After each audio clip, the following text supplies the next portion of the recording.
Em nome do Pai, do Filho e do Espírito Santo. Amém. Bom dia. Hoje é quinta-feira, dia 4 de setembro.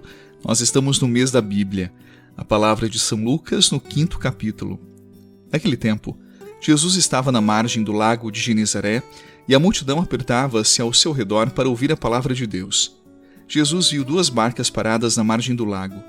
Os pescadores haviam desembarcado e lavavam as redes. Subindo numa das barcas, que era de Simão, pediu que se afastasse um pouco da margem. Depois sentou-se e da barca ensinava as multidões. Quando acabou de falar, disse a Simão: "Avança para águas mais profundas e lançai vossas redes para a pesca." Simão respondeu: "Mestre, nós trabalhamos a noite inteira e nada pescamos, mas em atenção à tua palavra eu vou lançar as redes." Assim fizeram, e apanharam tamanha quantidade de peixes que as redes se rompiam. Então fizeram um sinal aos companheiros da outra barca para que viessem ajudá-los. Eles vieram e encheram as 2 barcas a ponto de quase afundarem. Ao ver aquilo, Simão Pedro atirou-se aos pés de Jesus dizendo: "Senhor, afasta-te de mim, porque sou um pecador." É que o espanto se apoderara de Simão e de todos os seus companheiros por causa da pesca que acabavam de fazer. Tiago e João, filhos de Zebedeu, que eram sócios de Simão, também ficaram espantados. Jesus, porém, disse a Simão: "Não tenhas medo, de hoje em diante tu serás pescador de homens." Então levaram as barcas para a margem, deixaram tudo e seguiram a Jesus. Palavra da salvação. Glória a vós, Senhor.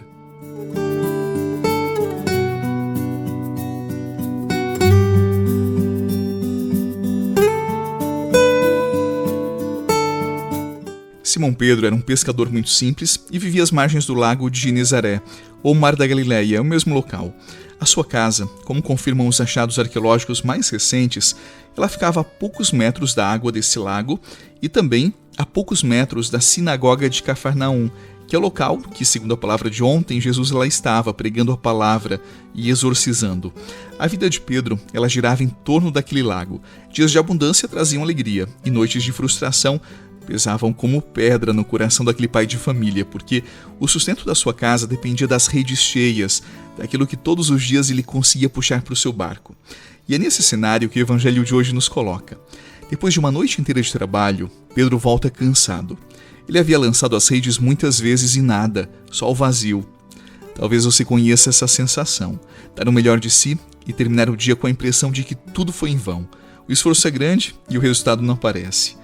Esse era o rosto de Pedro, barco vazio, corpo exausto e a alma sem horizonte. Há dias que são assim mesmo, não é verdade? Esse Pedro acho que sou eu, quem sabe você também caiba nessa cena.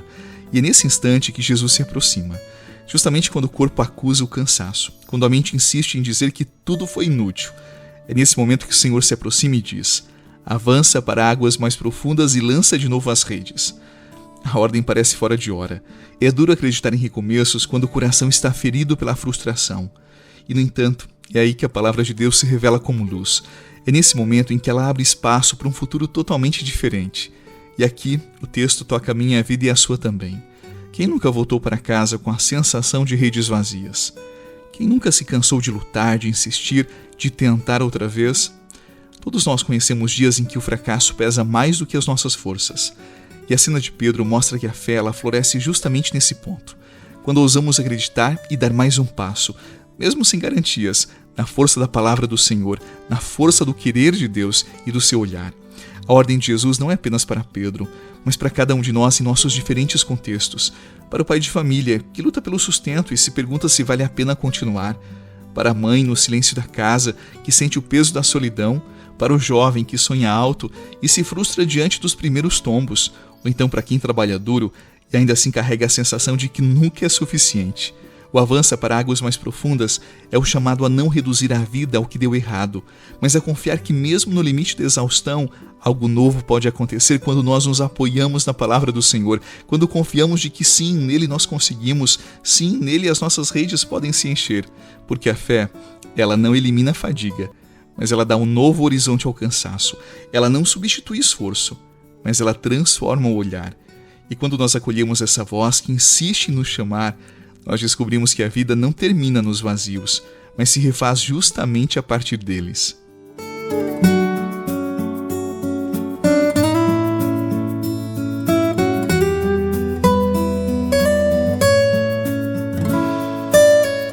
A palavra de Jesus dirigida a Pedro, o avança para águas mais profundas e lança as tuas redes, nos ensina algo precioso demais. Nos ensina que a vida ela se decide nas travessias. Eu vou repetir para você. A vida se decide nas travessias. Porque quem permanece na margem nunca experimenta o que existe além do horizonte. E a margem aqui, ela representa o conhecido, lugar seguro, onde nada mais nos surpreende. As águas profundas, ao contrário, elas exigem risco, confiança e também a capacidade de se entregar à palavra do Senhor. Pedro só descobriu a abundância quando aceitou sair da beira e avançar para onde não havia garantias. E avançou não porque estava descansado, não porque acreditava, não porque via os peixes, mas porque obedeceu à palavra do Senhor. Há momentos na nossa vida em que as redes estão vazias porque nós obramos sem o Senhor, nós pescamos sem a palavra dele e queremos humanamente alcançar tudo, mas mares mais profundos, onde estão os maiores e melhores peixes, nós só alcançamos na força da palavra do Senhor. E talvez seja exatamente aí que o Evangelho nos provoque hoje. Quais são as águas profundas que você precisa enfrentar? Podem ser relações que pedem perdão, quem sabe decisões que foram adiadas, feridas que precisam de cura, ou até mesmo sonhos que exigem persistência. Cada um de nós carrega um mar dentro de si, e a palavra de Jesus é esse convite a navegar mais longe, sem se prender ao peso do cansaço ou às lembranças do fracasso. É nesse movimento que a vida se abre em abundância, quando nós confiamos e nos lançamos, mesmo sem ver o fundo, certos de que Ele ainda caminha conosco e nos dá a sua palavra. Avança para águas mais profundas e lança as tuas redes. E hoje eu quero mais uma vez convidar você para orar comigo. Senhor Jesus, quantas vezes eu também volto cansado, sentindo o peso das minhas redes vazias. É nesse momento que a tua voz chega até mim e me pede coragem para lançar de novo, para seguir adiante mesmo quando tudo parece esgotado. Eu te peço hoje, me dá confiança para atravessar as margens do medo, serenidade para enfrentar as águas profundas e ousadia para acreditar no impossível. Eu suplico, Senhor, caminha comigo nas minhas travessias e faz da minha vida um espaço de confiança e de abundância. Coloca a tua mão sobre mim e me dá a tua paz. Eu suplico, Senhor, a tua bênção sobre o meu dia, as pessoas que eu encontrar e os meus projetos para essa jornada. Abençoa-me, Senhor. Amém. Em nome do Pai, do Filho e do Espírito Santo. Amém. A você uma excelente jornada, paz e até a noite, se Deus quiser. Você rezou com o Padre Eduardo Rocha, pároco da Catedral de Tubarão. Você pode acompanhar todos os dias pelo Spotify, Deezer, Castbox, Google Podcasts e YouTube. Basta procurar Oração da Manhã com o Padre Eduardo Rocha. E se preferir para receber pelo WhatsApp e Telegram, envie a palavra oração para 48 996 44 14 33.